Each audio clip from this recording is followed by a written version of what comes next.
আমি জানি যে আপনার রাগ করাটা স্বাভাবিক, আর তার অনেক কারণও আছে।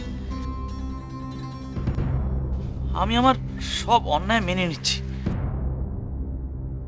কিন্তু তার আগে দয়া করে আমাকে কটা কথা বলতে দিন।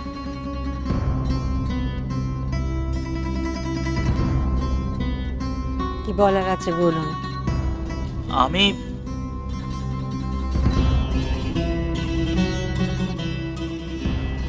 আপনি যদি আমাকে দয়া করে একটু ভেতরে আসতে দেন। আসলে রাস্তাতে রাস্তা কি লোকে দেখছে? ও লজ্জা করছে আছে?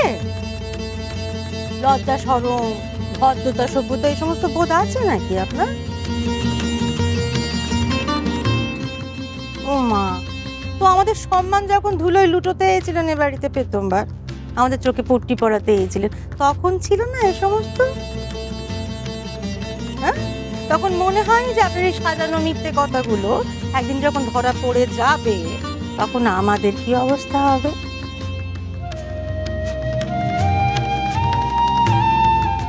লোক ঠকাচ্ছেন ভেবে লজ্জা করেনি তখন? আমরা না হয় আপনার নিজের কেউ না, আপনার বোন, আপনার মায়ের পেটের বোন, তাকেও তো মিথ্যে কথা বলে আমাদের গলায় ঝুলিয়ে দিয়েছিলেন, তখন লজ্জা করেনি আপনার? লজ্জা দেখাচ্ছে। কি হলো, চুপ মেরে গেলেন যে? মুখ থেকে বাকি সরছে না যে বড়? বলুন না, বোনের গুণকীর্তন সাত কাহন করে সুন্দর করে সাজিয়ে গুছিয়ে বলুন না। আচ্ছা বেশ, এক কাজ করুন, আমি আজকে আপনার বোনের গুণকীর্তন করি, আপনি শুনুন। আমি হাত জোর করে আপনার কাছে ক্ষমা চাইছি। দেখুন, আমি যা যা করেছি তার জন্য সত্যি আমি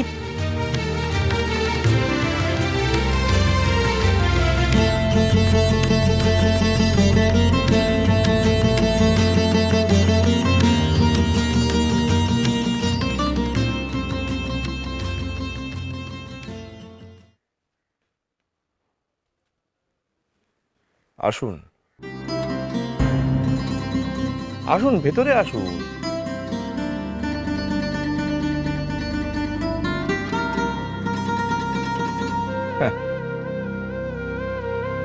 মাত্র এই কটা কথা শুনেই আপনার ভেতরে আসার জন্য পাটা সরছে না। এখন চলে যাবেন কিনা ভাবছেন, তাই তো? তাহলে ভাবুন তো, আপনার বোনের কথা একবার ভাবুন। আপনি সব কিছু জেনে শুনে ওকে এমন জায়গায় ঠেলে দিলেন যেখানে দিন রাত গঞ্জনা সহ্য করতে হচ্ছে, কথা শুনতে হচ্ছে। আপনার বোন কি করে সহ্য করছে বলুন তো? ভেবে দেখেছেন? আমার মনে হয় কি জানেন তো, ওই সারা দিন গঞ্জনা শুনতে শুনতে না সবকিছু তার গা শোয়া হয়ে গেছে, সহ্য হয়ে গেছে। নিজের আখের গোছাবার জন্য মিথ্যে বললেন আপনি, আর আপনার পাপের শাস্তি বয়ে বেড়াচ্ছে আপনার বোন।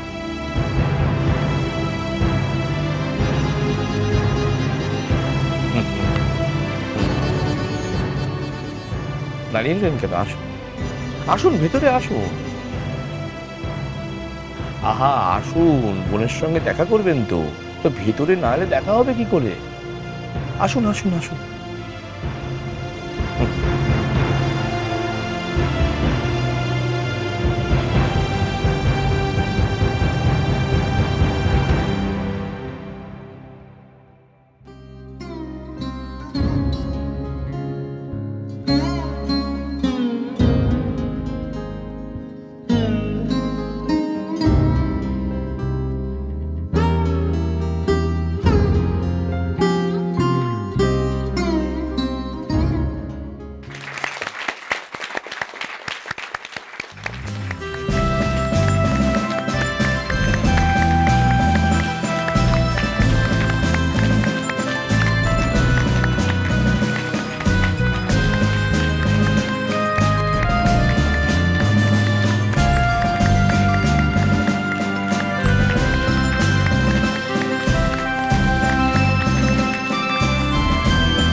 কিছু বলো।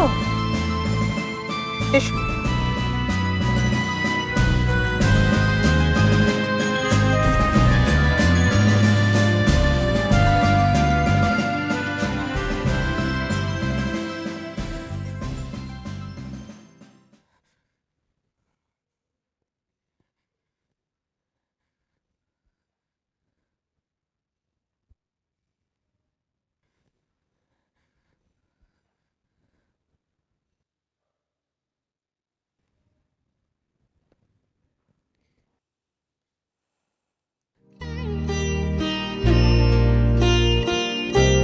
আমি আজ খুব খুশি।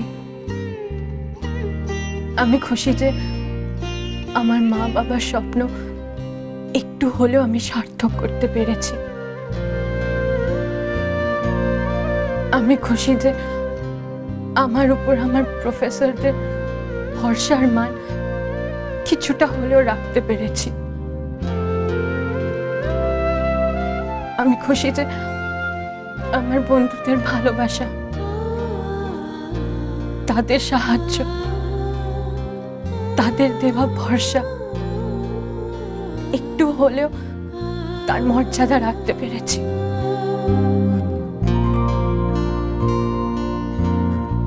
এগুলো শুধু আমার একার পাওনা নয়, এগুলো সবার, আমার বন্ধুদের, আমার প্রফেসরদের,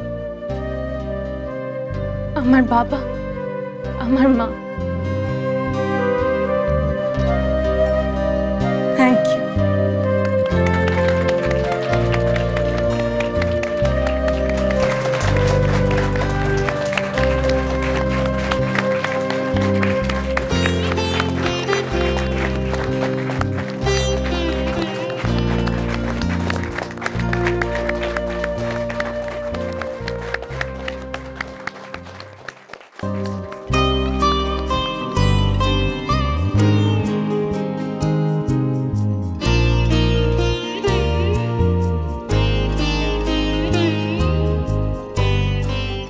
উষসী,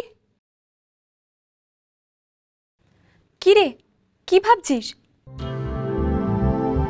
কাকু কাকিমার কথা ভাবছিস তো?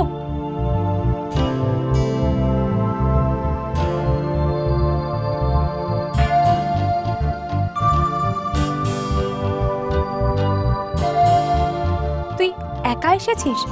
তোর হাজবেন্ড এলো না? না রে, ছি উষসী, এটা কিন্তু একদম আনফেয়ার। তুইও দোকানে কাজ করতে পারিস, ওর কাজের জায়গায় গিয়ে বাসন মাজতে পারিস, আর তোর পর এই আনন্দের দিনে তোর সাথে আসতে পারলো না? না রে, ওই তো আমাকে এখানে আসতে বললো। আসলে ওর একটা ছোট্ট অ্যাক্সিডেন্ট হয়ে গেছে, পাশের একটা ক্লিনিকেই আছে। ওই বল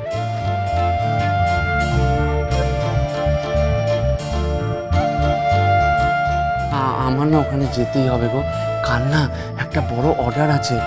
হ্যাঁ, আর আমি ঠিক সময় না গেলে না তাড়াহুড়োয় আমি সব ব্যবস্থা করে উঠতে পারবো না।